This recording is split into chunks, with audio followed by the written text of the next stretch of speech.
Yo, what's up? So I'm not in a terribly good mood, obviously. Well, kind of speedrun wise. We're coming off the back of 2 losses in a row. And we now face Yusuf Sami from Egypt. So salam alaikum to you. Right, and I'm gonna go for this G3 Vienna thing again. That's kind of what I'm practicing with the white pieces at the minute. Okay, so fairly normal 2 knights. Always in the vinny, got to watch out for this nonsense. Okay. So there's a risk here of targeting f2. One way to get around that is to push h3 now, with the idea of knight coming here, castles, and then even king going up to h2. So let's do that, I think. There's only one attacker on there. I think this makes sense, bringing out the bishop. I mean, I could have thought about, okay, well, what if we do like knight ge2 first, etc. Also need to think about what my queen's going to do. So d3 is a move, knight ge2, castles, king h2. But you should never just play your stuff automatically without paying attention to what's going on. Okay. The other thing I'm realising about knight ge2, well, why this move rather than knight f3? Well, putting a knight here also supports the eventual f5 push, which is definitely part of the plan, man. Okay, so the knight can't come in. The bishop also can't come in now the d-pawn has moved. And he's doing a similar thing. Let's get castled. Now this bishop is a pain. So what we want to do now is we want to get rid of this bishop. All right? It's pinning our f-pawn. Okay, that's a bit of a waste of time by black. Okay, and so yeah, general idea. As soon as you see this move pawn to d6, you realise that the bishop can't retreat that way, and so yeah, we want to eliminate the bishop. And away he goes. So now let us take stock. Opponent's playing far too fast, by the way. 16 minutes on his clock. So he's already gained a minute in 9 moves. Now he might be saying, okay, well, I've kind of opened up this. But we're going to try and make life hard for his remaining bishop, which can't go here. Now there is one attacker on there and only one defender right now. So king h2 is definitely an idea. We're also preventing knight d4. So I think d3 makes some sense here. The question is my opponent going to put any more pressure on h3 anytime soon? Well, how's he going to do that? The knight can't do it. And the queen can't do it, because if queen takes, bishop takes queen, and we win. So I think d3. There goes the bishop. Now I could even have ideas of a double fianchetto here. Because look at that as well. Because it comes with the pleasant byproduct of really, I mean, it's not like the bishop can go there anyway, but what the bishop is doing now is targeting that. So I'm going to push b3 anyway. Bishop can't take because I can take with c. Right, it's all good. And now we have to say, well, is it time for the f4 break? Takes, I can take the bishop, but I can also take the knight. Oh, okay, so, right, this is what I noticed. It is time for king h2. We have to add a second defender to this. And then I think the general plan is going to be f4, and if we're allowed to get in f5, we actually win the bishop. So f4, I think he's forced to capture here, right? And then after knight takes f4, we've got another defender on there. So this is it's almost going swimmingly, this opening, right? I feel like we've got all the ideas in, which is nice. It's a really good kind of, oh, whoa.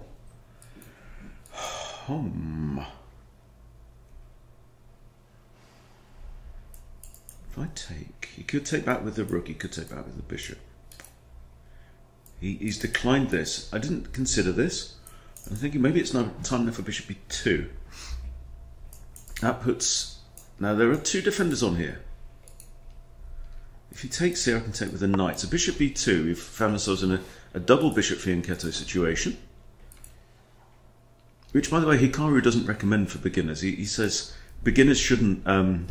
video the other day. Beginners should get their bishops out into the board and play with them, rather than play this kind of more modern style with the lurking fianchetto. But I don't know, works pretty well.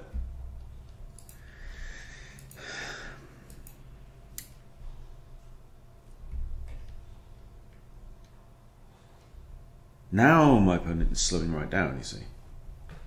He's been wazzing out his moves.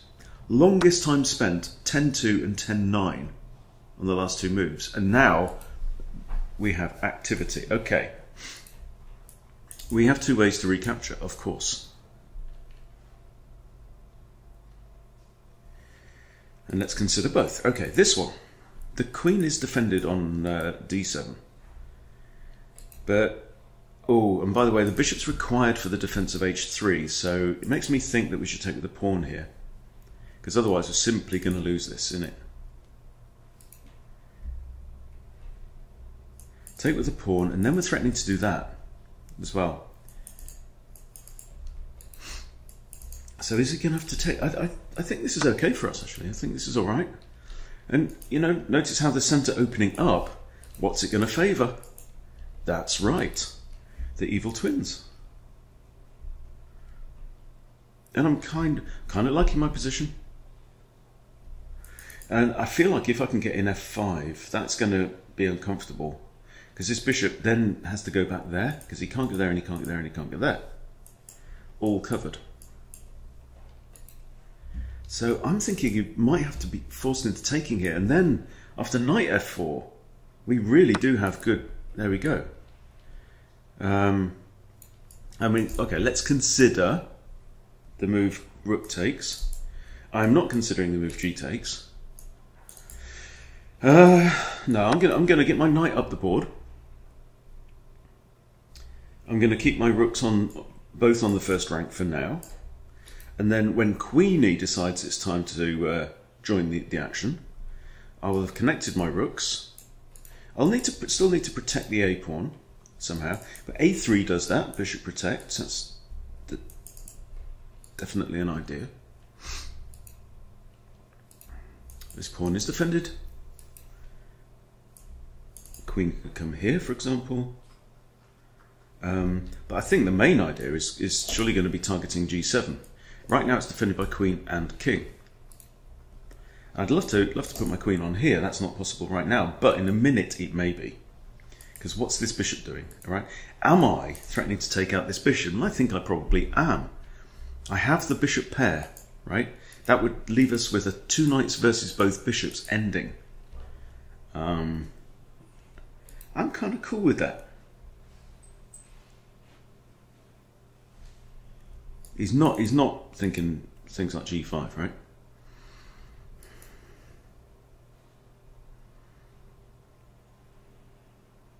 So it's kind of interesting coming from playing the Vienna Gambit, which everyone seems to know now. It's been so popularized. This g3 Vienna, black players rarely see it. The top players play it, so it must have a lot going for it, right? So that's what I'm trying to figure out now. But I need to understand. I need to get into the soul of the opening, you know. And I feel like this is good. I had a really good lesson actually yesterday with a Chess Bootcamp Live member. By the way, if you're a Chess Bootcamp Live member, you get discounted lessons with me and with James and with Craig. If you want one-to-ones, which of course you don't need to do. Look at this now. He's having a really long think, and he's almost catching up with my clock. Right, it's very common. So yeah, a really interesting lesson with Susan, and what we did was we went over a couple of her recent losses, and we got to a point. We went from the first move in 2 games, and one of them was in the King's Indian defence, and one of them was with black, and one of them was in the Vienna with white. And then we got to a key key point where I kind of threw in, this is the direction I think we should have been taking in the game. And then we play the game, and we played against the Nelson bot, 1300, from that point.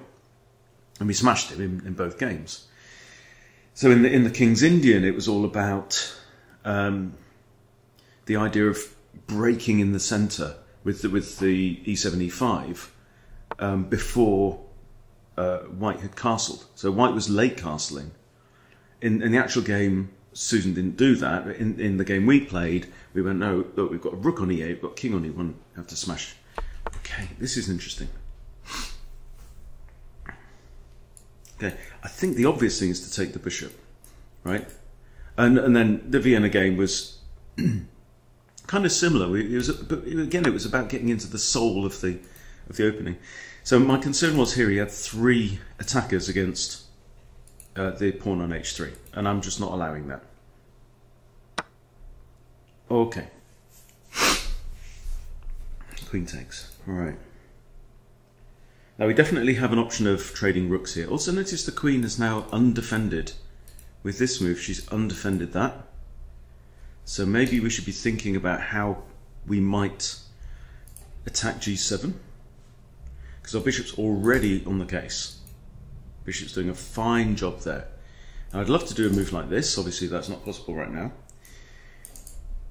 There are 2 attackers on this pawn, and it's only got 1 defender right now. So I'm thinking the obvious idea should be to get the queen off of the back rank, thereby connecting the rooks and defending this pawn. Now this is not an idea, because the queen will take or get these double g pawns. It's not the end of the world, but there's no reason to do it. So I'm looking at moves like queen d3, queen e2. But the other thing then I want to be thinking about, well, what are the possibilities for attacks? I mean, I could also think about pushing, but he's actually got 3 attackers on there, right? So simply pawn takes. I could take out the knight, but then pawn takes again, and he's going to have pawns on these squares. That would be an isolated pawn, but even so, I've got an isolated pawn. So yeah, I want to get the queen off the back rank. I might want to push a3, and I might want to centralise my other rook as well, which is not yet participating in the game.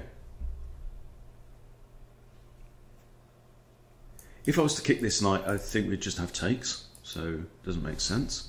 So the question is, where does my queen want to go? And I'm going to play queen d3. Queen d3's got this. Queen e2, he can't go there. Okay, I'm going to play queen e2. Just for that reason, I don't want to be chased off. I don't really want to encourage my opponent to centralise his knight. Okay, so we have two attackers, 2 defenders on this pawn. So now I think it's going to be time to play a3, freeing up this rook from the defence of that pawn. a4 is also playable, but might walk into this. Takes, I don't know, comes with tempo. Maybe a4. a4 leaves the pawn defended by a pawn, which might also then free up our bishop, which might want to play a part in the proceedings as well. So maybe a4 is worth thinking about. Okay, that's another.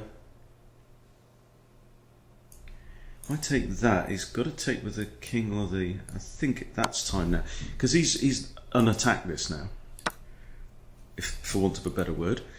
All right, now, the only defender of g7 is the king at this point in time. In it, so I think rook e1 makes some sense. Material is all equal. I've got a 3, a 2, and a solo isolated. Opponent has a 2 and a slightly messy 4. The big difference here, the biggest imbalance here, is bishops versus knights. So my bishops are going to be high speed pieces with decent options in the endgame. These 2 pawns are undefended, and this one's only kind of slightly defended.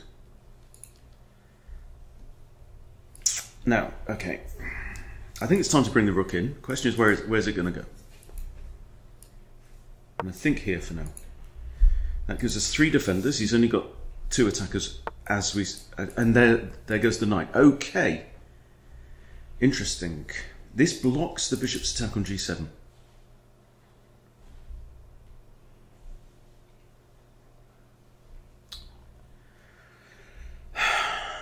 Okay. Still defended only by the king. These 2 are still undefended.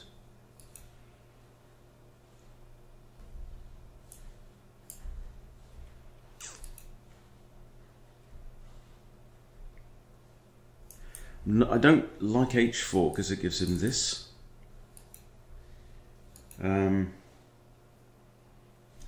But maybe it's time to make better use of my bishop. See, I do this, he comes in with check. I just have to move the king. But I don't want to put the... See, if I put my bishop on h3, the king needs to defend it. I wonder if it's just time for c4 here.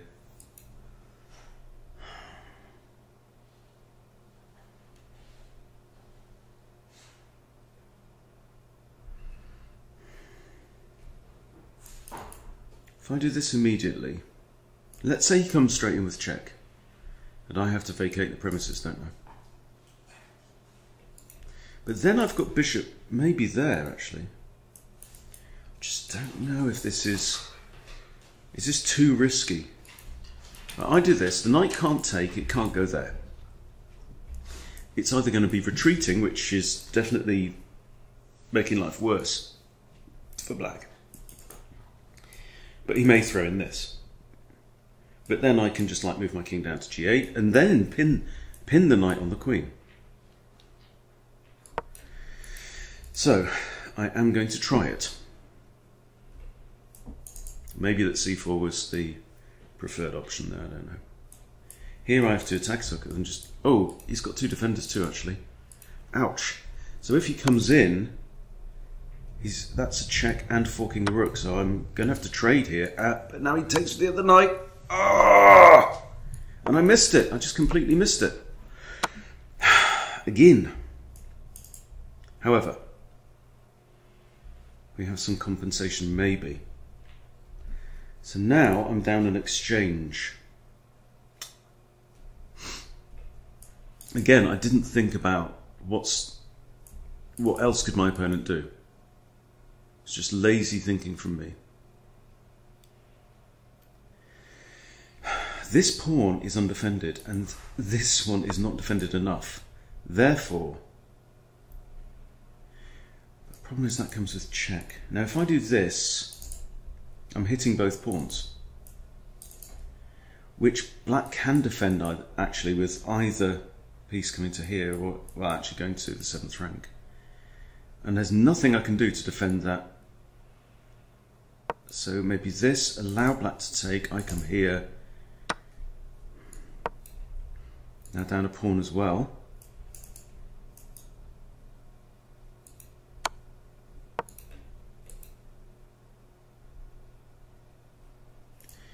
Black has to tread quite carefully here and not play too quickly, because there is a looming checkmate threat.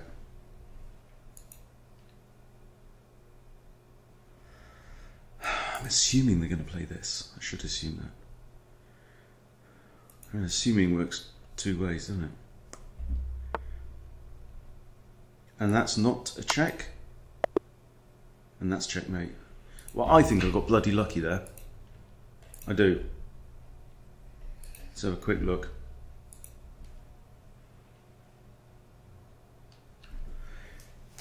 Again, it was like a case of quite good build-up. Look at this. Quite good build-up. Bang. Absolutely equal, even Stevens. Knight comes in and h4 blunder. He says I'm losing a queen. And that wasn't the best way. So, what?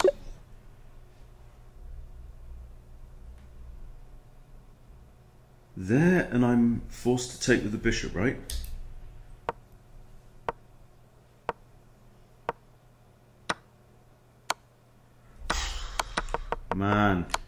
So h4 was thunderblunder. Absolutely thunderblunder. Best move was try and trade the rook off. Yeah, I think the issue here is he's got two knights aiming at f3. I've got a king in a checkable position. I failed to see the immense pressure he had against this square. Right? And this is the way to improve. It's like, well, why did I almost lose that game? Yeah, super pressure there. Either knight comes in. Wow. So he does this. Oh, I shouldn't even have done that. Well, is this going to end up losing? I lost the bloody rook anyway. So here, it's saying king away, but it's still -4. Jesus. Well, I can just count my lucky stars there. But, I mean, look. I won the game, right? Yes, I screwed up, but my opponent screwed up a lot worse. He did. He was in a commanding position and he did a proper Hunty style hold my beer. Okay? He's got forced mate in 3 here. Okay? It's queen f1 check. Ah, man. Right? Queen f1 check. I come out here, right? Yeah, king g4. Then it's saying rook e4 check. Man. And then just unforgivable. Absolutely, you know. But I've done that as well. You know, I've had a winning position and then a blundered mate. I'm sure we've all done it. And that's the game. But up until that point, I mean, let's look at the accuracy on this, because both 1600 and impeccable from my opponent. 83 accuracy in the middle game. Wowzers. Wowzers. Let's look at best move diff here. Both of us played really tight. Blunder from me. And a thunder blunder miss from him. But yeah, them's the breaks, Harmon. That's the way it goes. The cookie just crumbled, and it crumbled in my favour. So look, I mean, I can thank my lucky stars, but you got to take your luck when you get it. But must try harder, Hunty. Must try harder. But what do we think of the opening? I don't know. I kind of like it. Kind of liking it. So let's just quickly go over some of the main ideas. So what's the thing about g3? Well, g3 supports f4. You're going to fianchetto your bishop, which means you don't have the old typical bishop c4 pinning the f pawn against the castle king idea, which is a very typical Vienna thing. So it's a completely different opening. And we're planning the move f4 later, supported by quite a lot of stuff. So after d3, we're going to have bishop there. We're going to have potentially pawn there. After knight e7, we've got knight on it. And of course the g3 pawn. Okay, so very, very common bishop c5. In fact, you know what I'm going to do? I'm going to go through move by move, if that's all right with you guys. g3 is book, obvs. And h3 is best here. Good, I'm really pleased about that. So you're spotting the potential threat of knight to g4. Okay. Excellent. Okay, we have an equal position, d6. Excellent. Knight g to e2 is excellent. Is this slightly... Okay, yeah, here it's saying, look, immediate, as soon as you see d6 played, you just come after that bishop, right? It's got nothing. So here, if the bishop goes here, do we play d3? No, it's saying knight c3 or knight e2 here. Knight e2 and attack it with the other knight. Yeah, with free development. And then what does black do? Should he give it up? Yeah, he's saying like bishop d7, castles, whatever, right? So let's say castle. I mean, castle quite a natural looking move. And then we can castle, or just push d3. So that's interesting. Okay, but anyway, so I do this. h6, all right, slightly slow. Castles is all right. Again, knight a4, coming off to the bishop. Castles is okay. And now I come after the bishop and it says, thank you very much, auntie, you got the message. Knight takes b6 is best, a takes, and d3. Oh yeah, this move, this is a mind-bending move, this c4. Because I've seen this in my study. Right, Stockfish thinks c4 is best, and it's very rarely played because, I mean, look at it. It's like a Porsche Cayman. It's like, it's incredibly capable and effective, but look at it.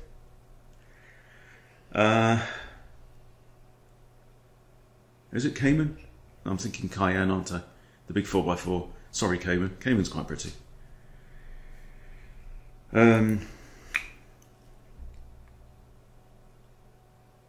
Yeah, I mean, look, I'm trying to understand this move. I'm looking at it now and I'm thinking, I don't get it. Right? We're kind of creating a backwards pawnish here. But c4 is 0.75, 0.87 now in white's favour. You can play f4 immediately here as well. So it's saying c4 first, and then now it's saying d3. d3 or b3. Okay, I played d3, which is fine.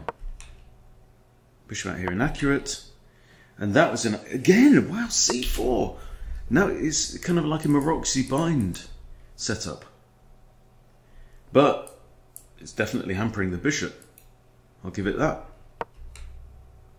c4 is definitely best here, apparently.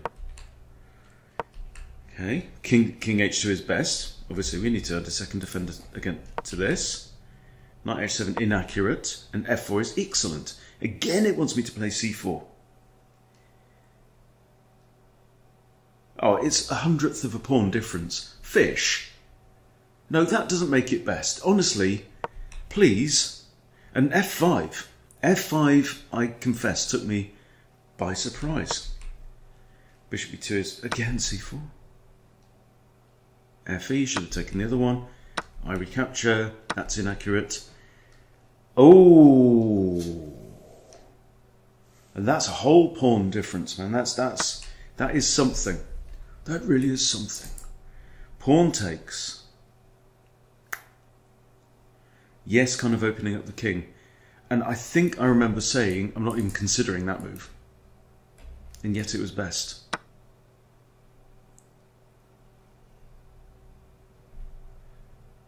Wow. And it's +2 now in many lines. My king is actually all right there. He's okay. Could bring my knight round. My queen could get, you know. So this is the kind of moment in your study where you can really improve. So it's when you find a move that's wasn't on your radar, because that's a huge part of the game, right? It's about what moves you consider, because I left that one on the cutting room floor very quickly. I discounted it. I thought, oh, it's weakening my king. So it's a move that was outside of my radar. I discounted it, and yet it was best. And now I need to understand why it was best. Well, for one thing, I haven't got an isolated pawn there. Yes, I have an isolated pawn here, but right now it's adequately defended. I could even lift my rook. I've got lots of ideas. Queen g1 with the idea of a mating attack, you know? So in this position, also in its favour, opening up the g file. Very interesting. So I think that, my friends, is a lesson for today. And then it gives us the option of f5. And f5 just shuts down this bishop. Really does. Okay? So there's many reasons why that move was better, and I didn't consider them all. Right? So this is move, what is this, move 16, yeah? This is move 16. Let's look at the timings on move 16. 14 seconds from me. Then he thought for 3 minutes before playing this move. Okay, let's go over again. 14 seconds, that is not enough time. Right? And I finished with 12 minutes on the clock-ish. Oh no. No, I didn't finish. Okay. Okay, so we take the bishop, best move. But I have no advantage now. At all. Queen e2 is inaccurate here. This was another key move, wasn't it? Because I'm seeing he's got 2 attackers. Right, but the machine wanted me to play h4, hitting the knight. The knight will take the pawn. Now it's in queen h5. What? Queen h5 or queen d3? But what is queen h5? What is this nonsense? That I don't get. That is proper fishy style. But yeah, getting the queen off the back rank makes sense. Okay. So that's if h4. So here, let's just see what it says. It's saying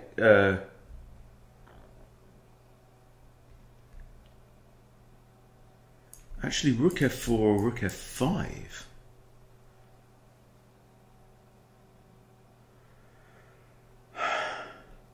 He should have taken the rook apparently. But now I have rook f4 or rook f5 or h4.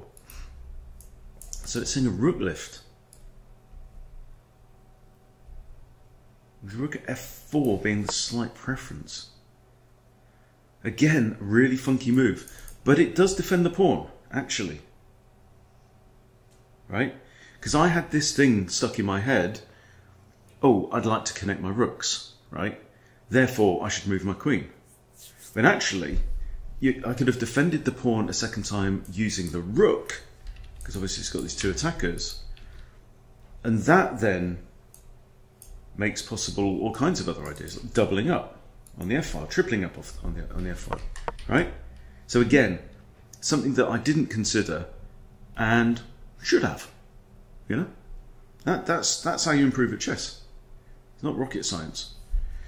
It's harder than rocket science. That's okay. Excellent move. Still wants at h4. And I think then I did play h4 and now it's a blunder. This is what's so infuriating about it. It's like, dude, why you're not playing h4? Right? I should have played h4 here. Get a small edge if I play h4. It's like, okay, I think I'll play h4. And he goes, no, no, bad Hunty. You fool. So yeah, I definitely dropped my pants. Definitely dropped my pants there. Because either knight comes in and I'm just losing. Because my rook goes. This is the point. I just didn't spot this long L, right? Knight forkable. And he's got not 1 but 2 knights aiming at that bloody square. And I just said, I'll tell you what, why don't you go ahead and move your knight? You fool, Hunty. Yes, well, I was a fool. I confess I was a fool, but not as much of a fool as you. Boom. But yeah. That was a robbery. It really was, you know. But then, you know, you roll the dice, that's what you get. That's what you get if you're going to be a gangster. And just look, skin in my teeth. Hold my hands up to that, absolutely. So there you go. But I got a win, thankfully. Hopefully now we can turn things around. Back over 1400. What am I up to?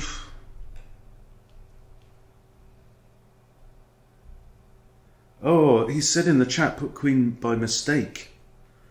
It was mate in 3. Yeah, I know. Oh, unlucky, mate. Well, there you go. Was that a mouse slip? Anyway, luck.